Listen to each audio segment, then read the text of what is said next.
Hello, and welcome to another edition of 1036. I'm Portia Young. We have a lot packed into this next half hour, including a Frontline-supported 1036 documentary about some next-generation Wisconsin dairy farmers whose passion and creativity might help family farms survive. And we'll have an important update on Edumakono Zetho, the former Congolese refugee whose journey we've been following for the past 2 years. First, we want to turn to what's on most of our minds these days. When will we have the chance to receive the COVID-19 vaccine? The vaccine arrived in Milwaukee the week before Christmas. Medical personnel were the first to be vaccinated, with first responders and folks in senior care communities next in line. Our colleague, Raul Galvan, is the father of a nurse practitioner and the son of someone in a Wauwatosa care community. He says the vaccine offers his four-generation family hope for a safe and more normal future. Our family unit has been pretty cautious, so we are still seeing our immediate family in town, which includes you, which is why I'm not wearing a mask. And my grandma lives in a long-term care facility, so we are all careful and conscientious so that we don't infect her. My daughter Sarah received the first dose of the Pfizer vaccine on the 18th of December at Children's Hospital of Wisconsin, where she works on the Neonatal Intensive Care Unit. I didn't even have a sore arm, which I kind of wanted to have a sore arm, so at least I knew that it was really working. I would say probably of the people that I know, very few had significant side effects. Sarah's 91-year-old grandmother, my mother Susanna, lives in independent living at St. Camillus Life Plan Community in Wauwatosa. She's scheduled to get the vaccine soon. Well, I think if there is a vaccine, I want to have it. Why? Well, not to have the disease, to avoid the disease. Shannon Angel is the COO at St. Camillus. I'm raising my hand to be first in line. We're clamoring, how can we get that here, and when can we get it, and how quickly can we get it? The Wisconsin Department of Health is kind of in control of who's going to get the vaccine when and who's going to get which one. St. Camillus had its first round of vaccines on January 12th, inoculating staff and residents from skilled nursing, assisted living, and memory care. We've been dealing with COVID and the implications and just the safety of our residents since, for the last 9 to 10 months. Very excited for today. Since she lives in a facility, she doesn't go out as much as, the rest of us. I'm not sure she really understands what it has been like, how our lives have really changed because of the virus. But I think that she understands that, that there are very real risks to her, and she's really excited to get the vaccine. I said to her, well, are you going to get the vaccine? And she said, why wouldn't I? Which I loved. I was most worried about grandma and not wanting my kids to bring it home or infect grandma. And so we sat down and we talked about it as a family and decided that the first quarter of school we would stay home. The vaccine will bring some normalcy to folks like Susanna and other senior center residents who have seen their lives seriously curtailed. It's taken an emotional toll, having residents not be able to see their families and seeing a lot of our residents cognitively declined over the last year. And I think it's absolutely because of lack of socialization and the lack of normal everyday things going on in their lives. And what will Mom look forward to doing post-vaccine?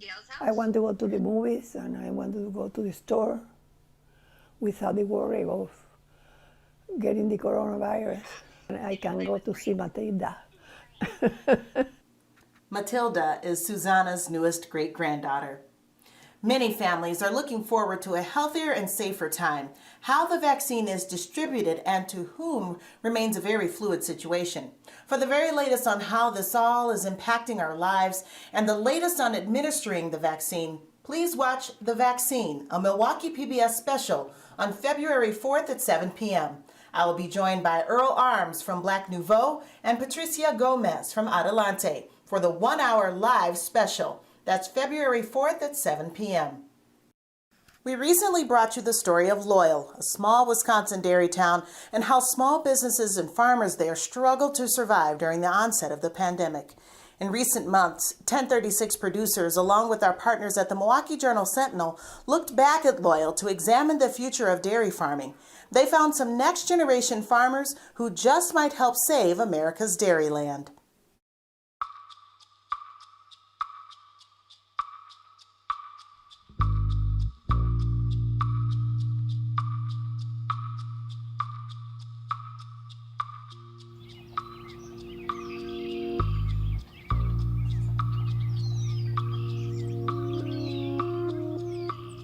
When you look at the dairy industry, I don't think small farmers have a lot of hope.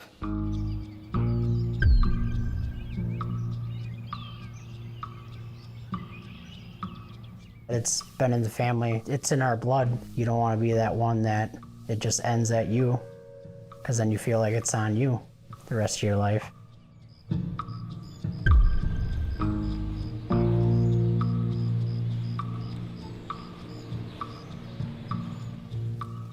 The small dairy farm has been the backbone of America's Dairyland.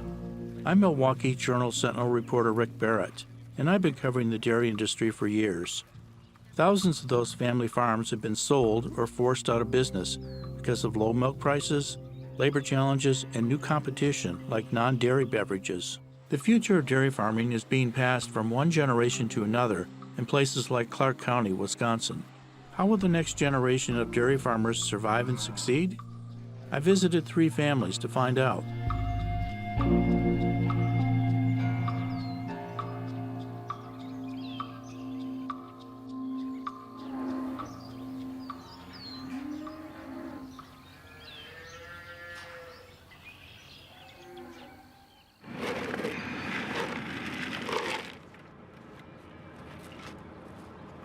At Rail Acres, you'll often find Dennis and Susie Rail's 3 children doing their daily chores.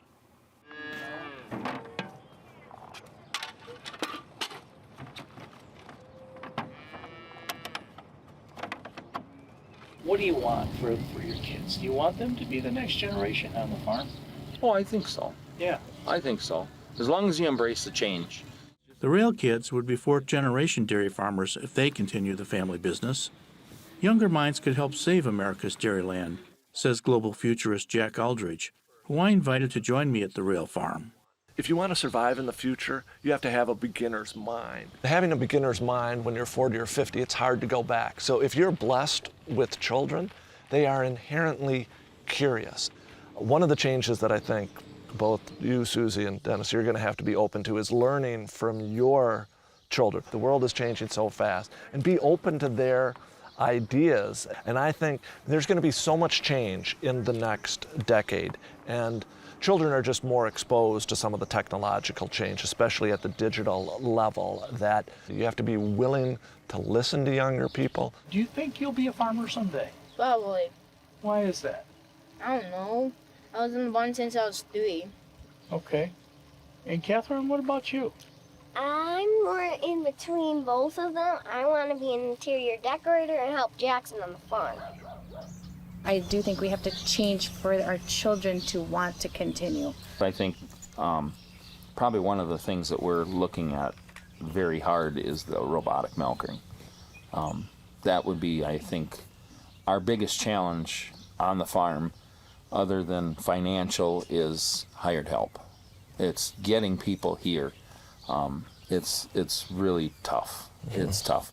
And Jack, are they on the right track here? How do you feel about it? The look at robotic technology, I think, is absolutely spot on. I think the difficult thing is to know when to pull the trigger. I mean, robotic technology is going to get better, and it's also going to get more affordable over time. And I mean, I think that many kids look at you and your parents, and they saw that you were working 24/7, 365, and said, that's a hard life. But suddenly with robotic technology, it is actually going to make farming more attractive for the next generation.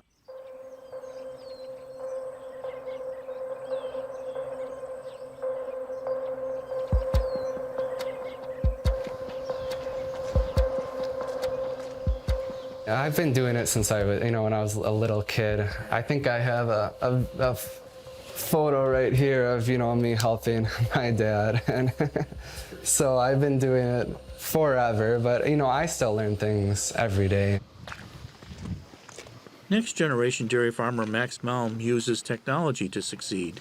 His family is among the first in the state to have an automated cow feeder, in addition to their milking robots. My dad and my grandpa, they've allowed the farm to, embrace technology. They've been pretty open to your ideas and letting you try and get Yeah, they are.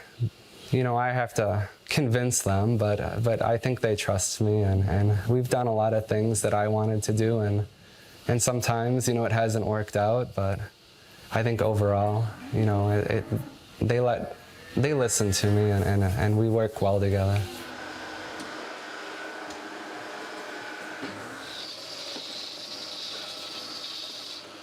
So what you're looking at is our software program. It has your milk production, your milkings per day.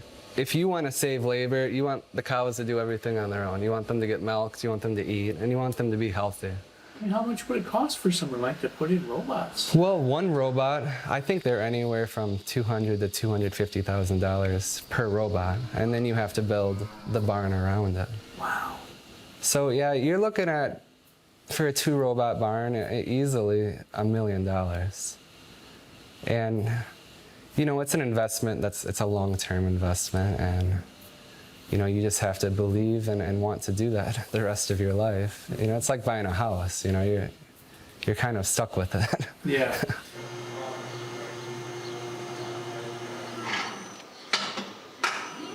It allows us to do a lot more, especially on the cropping side of things, and just taking care of your other animals. Well, if you actually look at the future of the farm, I think there are going to be robots, there are going to be manless tractors, there are going to be satellites looking down on your individual farm fields, identifying which crops are growing, which ones aren't, and you are going to be able to apply the exact amount of water, the exact amount of pesticide, herbicide, whatever you need on it. And you're doing things efficiently today, but in the future, farmers are going to take their game to another level.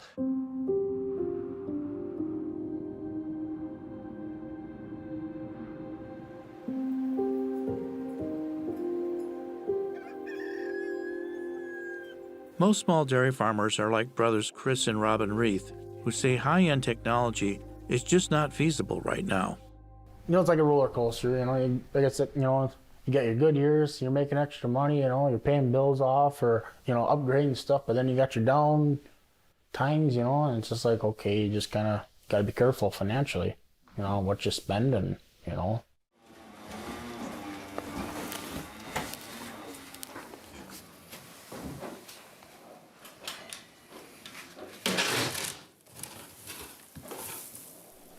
You want to get into robotics or anything like that?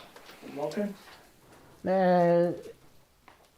It's in conversation, it's an idea we're just kind of bouncing around. We're not going to say not for sure, but time will tell. It's a lot of money. Yeah, it is. Other guys go to robots because it's hard to find a really good employee that sticks it out. Like nowadays, it's basically a good employee is a needle in the haystack.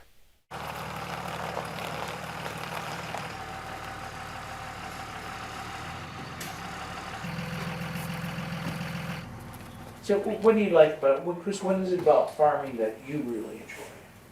I would say it's the flexibility of owning your own business, and at the end of the year, seeing what you achieved, what you've been through.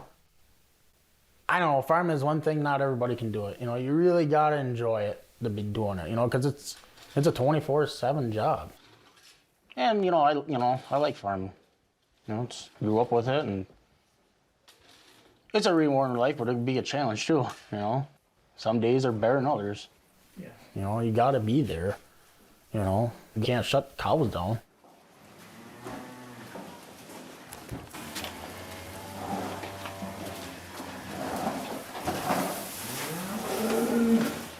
And for some farmers, could it mean that maybe they're not necessarily milking cows for their main income? They might be doing something else?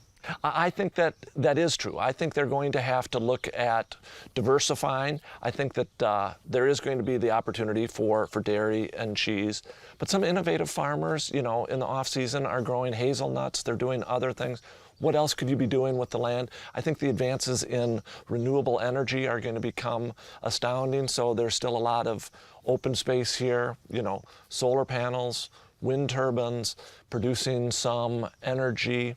Look to diversify your farm. The very farm that we're at also has an event center, and I think that it's a wonderful way to diversify their income. We have dairy cows, but we also raise all our bull calves, and we feed them out and sell them when they're about 1,500 pounds. And we also run enough land. We own 650 acres of croplands that we can sell excess corn and beans.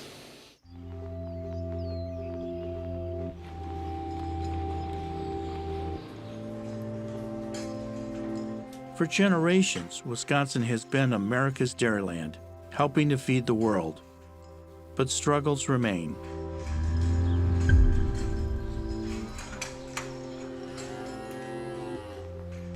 Futurist Jack Aldridge and our next generation farmers say you have to creatively build your own future, despite the sobering reality of disappearing dairy farms across Wisconsin. We are going to return to small, medium-sized farms that are distributed throughout the world. So I would be cautiously optimistic. But this isn't to say that they don't need to change. They need to leverage today's existing technology to do what they've always done, but to do it better, faster, more affordably, and move into innovative new products and services. You kind of wonder at times too, okay, how long is a family farm going to last? Like when we get, 10 or 20 years down the road, how many of these family farms are going to be going? Especially people Chris and I's age. Yeah. What's your advice if you were saying, if you all are going to get into this, Jackson, Devin, Catherine, if you're all going to do this, what's your advice for them? What do you want to teach them? Well, it's everything is always evolving. So you gotta, you can't be afraid of change. And things are going to change. They always have, they always will. And I think as long as you embrace the change instead of try and stay away from it, I think you'll be okay. There's still going to be a lot of small farms, and the way our generation is going, I think if you want to continue farming, you're going to have to try to do things that benefit not just yourself, but the community and the environment, your land. That's what the future is going to be.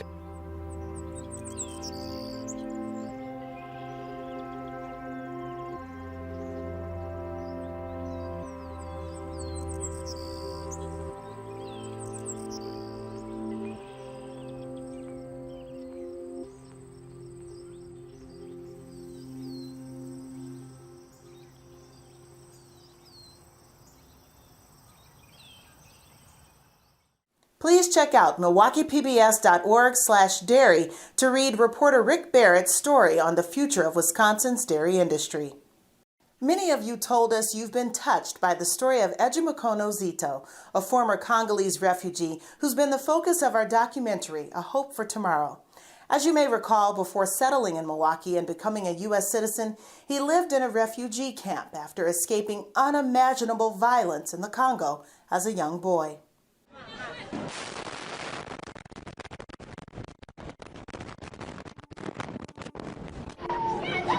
I was born in the Democratic Republic of the Congo, but I didn't get a chance to live in my country because of the war.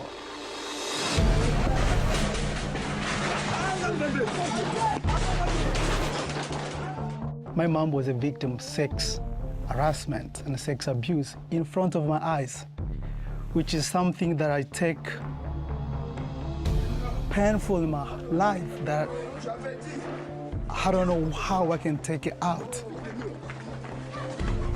You can see the people that you love are murdered in front of your eyes. Zetho has overcome much in his life. His goal is to continue to help others. Part of that plan includes graduating from MATC this past December with an associate's degree in human services. The day of my graduation, I was overwhelmed. I was so happy, and I was like, oh God, my dreams just come true. Basically, the Human Services Program is based on improving quality of the life of the people that we serve. It's the same as social work program. We back up in the mental health, in social services, improving quality of life.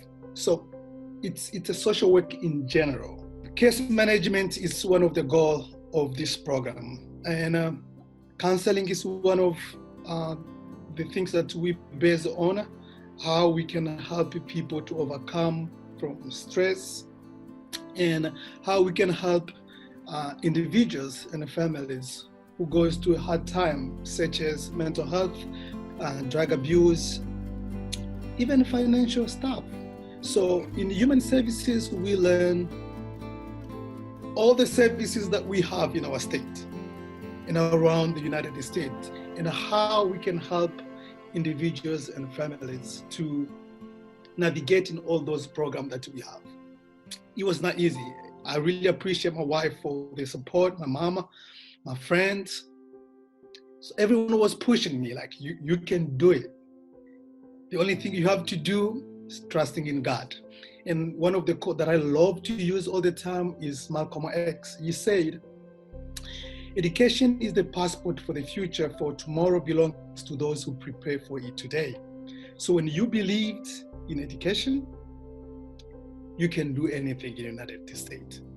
I'm working at Catholic Charities right now, part-time, as a refugee community integration specialist. I also work for A2Z Language Services, part-time, as needed, as a medical interpreter.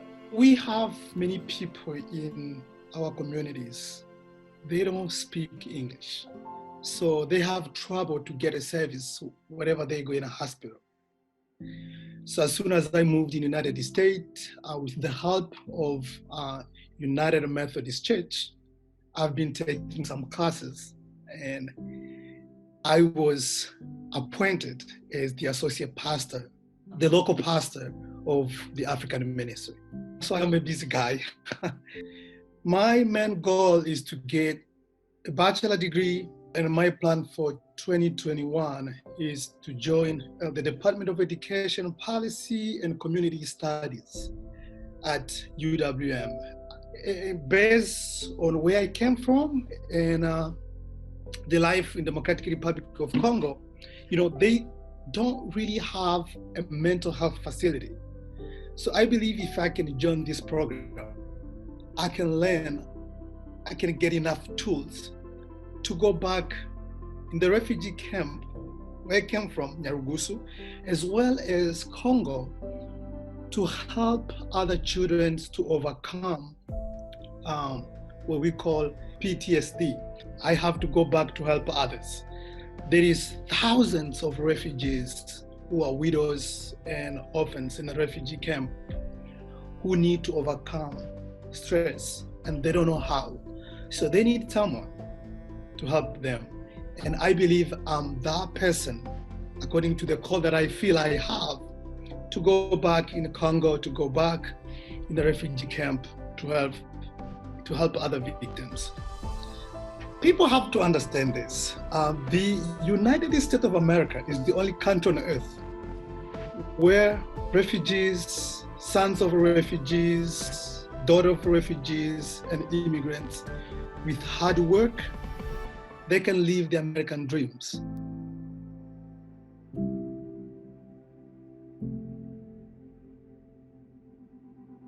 If you'd like to watch the documentary A Hope for Tomorrow, please go to milwaukeepbs.org/specials.